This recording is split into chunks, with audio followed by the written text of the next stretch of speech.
What sparked your interest in taking the Foundations of Active Learning course? So I think by teaching math, most students come in the classroom expecting the lecture format. They go home, they practice the problems, and then they get tested on it. So they don't expect to really engage with the material, and I think a lot of students miss that engagement and they struggle in the course.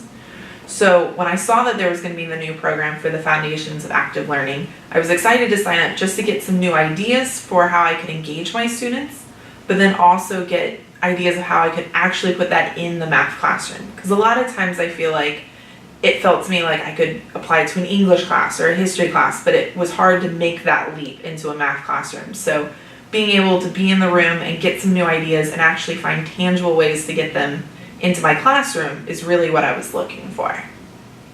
As a result of taking the Foundations of Active Learning course, how have you applied active learning principles and strategies to your course?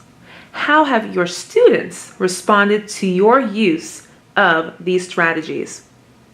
So I feel like before this course, I wasn't really aware of what the different principles were. So by learning about the adult learning theory and constructivism and the social learning theory, I feel like it gave me more of an idea of what my students needed. And so it helped me be more meaningful in the way that I was approaching the way that I taught the material, reviewed the material, and tested. So in the Foundations of Active Learning, we had a list of different ideas of how we could engage the students. And so I actually took the list of them, I laminated them, cut them up, and I put them in a fishbowl in my office. So every day when I'm planning for my next week, I can mix up all the different strategies and I can pull from them to try to find new different ways that I could apply them to my classroom to keep my students on the edge of their seats, not knowing what to necessarily expect, but finding new ways to engage them. And I feel like the students have really responded because they can see more of the big picture of how to apply what they're learning and not just learn the material because they know they're going to be tested on it. They get to see more of the why behind the scenes and the scaffolding of what they've previously learned and how they can apply it to the new scenarios. So for example, when I want my students to try something new and build a little bit farther than what they've currently known and scaffold a little bit, I'll try to find strategies out of that fishbowl that would increase their ability to apply what they've learned and take it that step farther. For instance, like the think, pair, share. I can have the students on their own try a problem. It's a little bit harder than what they're used to, trying to build on what they already know, but then it gives them that comfort of being able to pair with a partner, compare the answers before we share out. So it gives them that added confidence in their work beyond just doing it on their own and being successful or failing. So we're going to do an activity called Quiz Quiz Trade.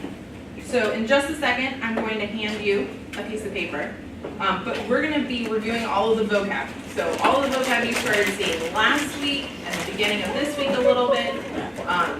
When you put all the words together, we're at like 35 different terms that you need to know, but not necessarily just define, but be able to apply. Be able to kind of pull out these scenarios or have like an example in mind of how it works. So that's what we're just going to review today. So these are the directions. I'm going to pass them out in just a second. They're different colors. The color does not matter, so just grab one and keep on going, pass them around. On the side that has like this circle shape that says Quiz Quiz Trade, I'm going to give you a vocabulary term. So everyone's going to get something different in a second. So don't write anything when you first get them. But I'll come around and I'll give you the term to write. And then on the other side of it, look through all of your notes and see if you can find like the definition and an example of it. So don't worry so much about word for word definition. If you want to paraphrase, that's fine. But a definition and an example. So I'm going to start passing these around. So just Describe your active learning strategy. Why did you select this one? And what are you hoping to get out of it? So the active learning strategy I picked was Quiz Quiz Trade for my statistics course. In the very beginning of the semester, we do a lot of vocabulary terms that are really important for the students not to necessarily just memorize definitions, but to be able to identify them in bigger scenarios. But I think the students get hung up a lot of times on just the definition.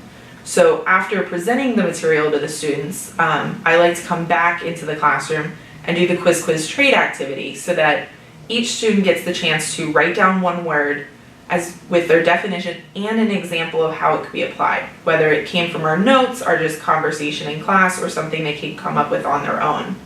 And then when the students are actually doing the activity and they're up and they're quizzing each other and trading the questions, the students start to see a little bit more how it's a lot easier to describe the different terms based on the scenario, which really is reinforcing the definition of the term at the same time. So it gives the chance for the students to kind of see both sides of things. It's not just memorizing the definitions, but they can also get that example. And being able to do it with a peer is less pressure than quizzing with your teacher or just having a presentation where I'm talking at them. They're actively engaged with each other and they're helping each other learn and practice the material in the classroom.